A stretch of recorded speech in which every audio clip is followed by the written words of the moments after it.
Cuando analizamos la misa, es decir, la misa católica, lo que a primera vista o a simple vista nos viene a nuestra mente, personas que ya hayamos tenido algún tipo de contacto con las Sagradas Escrituras y que de alguna manera también hayamos ya escudriñado, ¿no?, las Sagradas Escrituras y leído acerca de algunos teólogos sobre las doctrinas fundamentales de la Escritura, o incluso hecho algún tipo de estudio de teología bíblica. Lo que nos viene a nuestro corazón y a nuestra mente en el momento en el que uno mira cómo la Iglesia Católica Romana realiza lo que se llama la misa, lo que nos viene a la mente es que pareciera que han traído el Antiguo Testamento, todo el formato de culto, de religiosidad del Antiguo Testamento, y lo han implantado como su forma de rendir culto y de rendir servicio, o lo que ellos llaman una misa. Las vestimentas, los sacerdotes, la forma en la que establecen el altar, y en todo lo que va girando, ¿no?, la misa, que es literalmente volver a sacrificar al Señor, sin duda alguna, son un reflejo de lo que se hacía en el Antiguo Testamento. Ahora, segundo, Dios mismo mandó hacer imágenes. Así es, en todas las Biblias del mundo vamos a encontrar muchos pasajes donde Dios mismo mandó hacer imágenes y las mandó a colocar en lugares sagrados, como por ejemplo el arca de la alianza. Perdón, esto lo vemos en Éxodo 25:18. Asimismo, harás dos querubines de oro macizo labrados a martillo y los pondrás en las extremidades del lugar del perdón, uno a cada lado. Bueno, aquí la Biblia claramente nos dice que Dios mandó hacer imágenes de dos ángeles y ordena colocarlas en su templo, y allí él se iba a manifestar, por lo que son imágenes que están relacionadas con el culto a Dios. Tan es así que Dios hablaba en medio de esas imágenes, como lo dice Éxodo 25:22.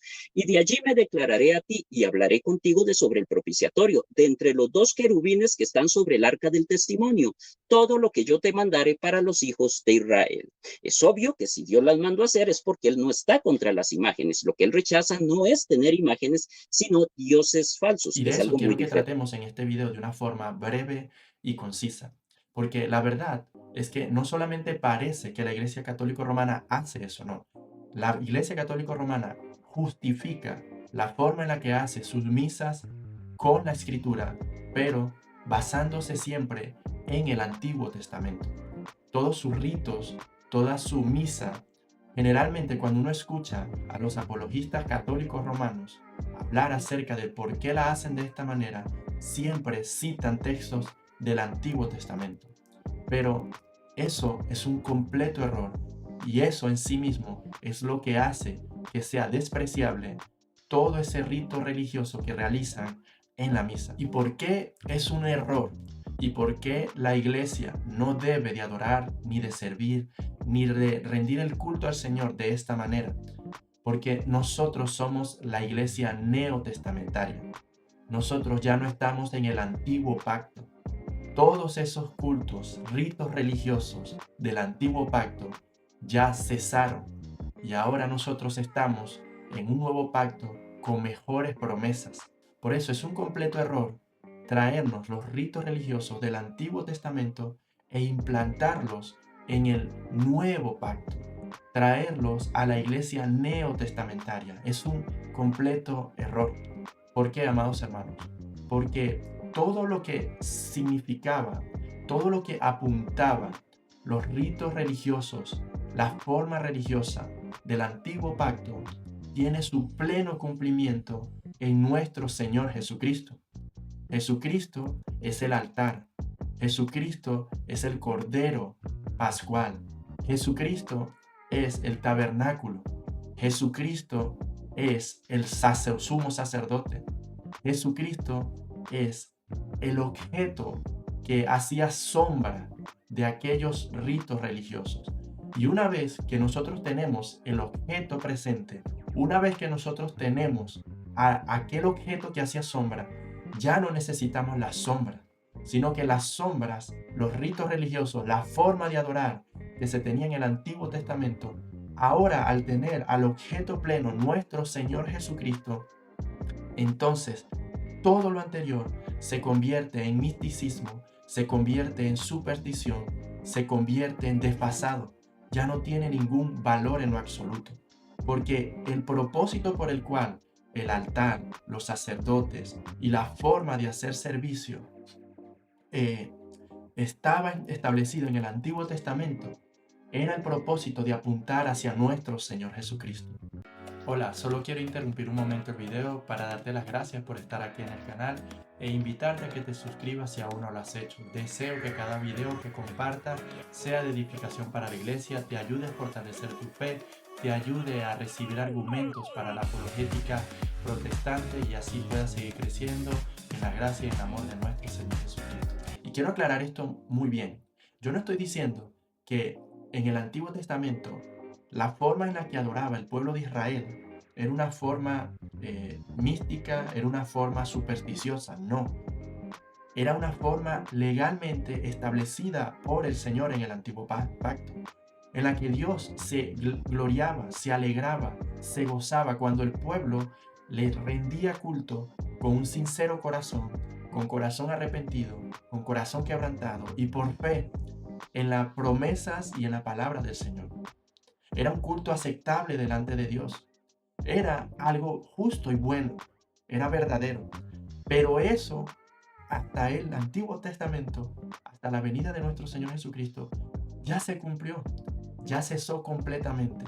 Y a partir de la venida de nuestro Señor Jesucristo, todos esos tipos de actos y cultos religiosos ya no tienen ninguna vigencia ni ningún valor. Por ejemplo, los apologistas católicos romanos, por lo general, argumentan de que su local, su templo, ¿no? Debe de tener todas esas imágenes de santos, todas esas imágenes de supuestas vírgenes. Ellos argumentan de que eso es correcto y está bien, y lo hacen citando textos del Antiguo Testamento de cómo Dios, por ejemplo, mandó a Moisés a establecer, ¿no?, el arca del pacto, mandó Dios a Moisés a hacer querubines sobre el arca del pacto, mandó a Dios a Moisés a que el tabernáculo lo hicieran, el lugar santísimo y el lugar santo lo hicieran con imágenes de querubines, de serafines, con imágenes de frutas. O sea, utilizan el Antiguo Testamento para justificar de que no hay nada de malo en tener imágenes y adorarlas, reverenciarlas de la manera en que la hacen ahora en la Iglesia Católica Romana. Ahora, volvemos a lo mismo. ¿Por qué está mal realizar este tipo de interpretaciones sin el filtro del nuevo pacto? Está mal porque la misma Escritura dice que todas esas cosas eran sombra de lo que habría de venir. Eran sombras de nuestro Señor Jesucristo. Apuntaban al Señor Jesús. Tenían un significado de señalar, ser de señal a el Mesías, a una mejor forma de adoración. Por ejemplo, miren lo que dice la Escritura en Hebreos 9:11. Pero cuando Cristo apareció como sumo sacerdote de los bienes futuros, a través de un mayor y más perfecto tabernáculo, no hecho con manos, es decir, no de esta creación. ¿Os dais cuenta? El libro de Hebreos es un libro que nos recuerda la supremacía del nuevo pacto, la supremacía de nuestro Señor Jesucristo sobre todas las cosas, sobre Moisés, sobre el tabernáculo, sobre la casa de Israel, sobre los profetas, sobre los ángeles. Jesucristo está por encima de todo. El autor de Hebreos constantemente nos hace una comparación entre el Antiguo Testamento y el Nuevo Testamento y nos demuestra cómo el antiguo pacto queda derogado, queda desfasado, porque ahora tenemos mejores promesas, mejor pacto. Y en este texto precisamente el autor hace referencia a que ahora, por medio de Jesús, tenemos un mejor tabernáculo, pero que no es de esta creación, sino que está en el reino de los cielos, un tabernáculo celestial, no hecho con manos de hombre.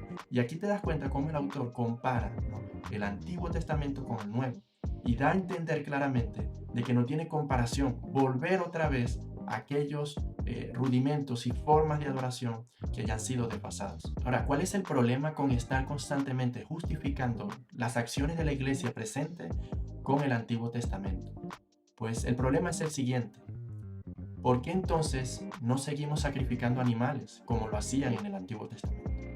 ¿Por qué para el sacrificio de animales sí no podemos seguirlo haciendo porque vino Jesús, pero ¿Por qué? Para las formas de hacer el culto, la misa como tal, sacrificar otra vez al Señor, el sumo sacerdote, y todas estas formas, ¿no? De, por ejemplo, colocar imágenes, colocar supuestas vírgenes y así sucesivamente. ¿Por qué entonces para sacrificar el cordero ya no se hace? ¿Por qué? Para sacrificar el cordero sí dicen, no, ya no podemos hacerlo porque Cristo es el cordero pascual, ya no se debe hacer eso. Pero entonces, ¿por qué no se hace eso también en la forma de adorar a imágenes? ¿Os dais cuenta? Para ciertas cosas se aplica el criterio, pero para ciertas otras no. Y esto es una forma muy injusta y de alguna manera también muy mala de hacer interpretación bíblica. Y es por eso que es un serio peligro. Porque ¿quién me dice entonces o quién pone el límite de lo que sí se puede traer del Antiguo Testamento y de lo que no se puede traer del Antiguo Testamento? ¿Quién pone el límite para eso? ¿Quién nos lo dice? Pues nos lo dice el Nuevo Testamento. Pero de una forma muy arbitraria, la Iglesia Católica Romana dice esto sí, pero esto no. Esto sí, esto no. Y no se somete a lo que las Sagradas Escrituras revelan en el Nuevo Testamento de lo que la Iglesia hacía, de cómo la Iglesia adoraba, de cómo la Iglesia exaltaba el nombre de Dios, de cómo la Iglesia se edificaba, de cómo la Iglesia era enseñada, instruida, de qué hacía la Iglesia de Dios en el primer siglo a la hora de adorar y exaltar el nombre de nuestro Señor y Salvador Jesucristo. Ahora, en resumidas cuentas, nosotros somos la iglesia neotestamentaria y nuestra adoración ahora es por medio de la revelación del Nuevo Testamento. Nosotros ahora tenemos un nuevo pacto con mejores promesas, con mejores formas de adorar. Nosotros ahora adoramos en espíritu y en verdad. Adoramos no por vista, sino por fe. Adoramos ahora al objeto perfecto. Estamos y tenemos al objeto que hacía sombra de todos aquellos ritos y cultos religiosos. Adoramos a nuestro Señor y Salvador Jesucristo. Ya no necesitamos esas señales, ya no necesitamos la forma de adorar del Antiguo Testamento, porque nuestra adoración es mejor, superior a ella. Aquella fue desfasada, porque ahora tenemos a nuestro Señor Jesucristo con nosotros. Ahora nosotros adoramos guiados por el Espíritu Santo, auxiliados por el Espíritu Santo de Dios. Ahora nosotros adoramos al Señor en espíritu y en verdad. Por lo tanto, no es correcto la forma de adorar de la Iglesia Católica Romana. Que la gracia y la paz del Señor sea contigo.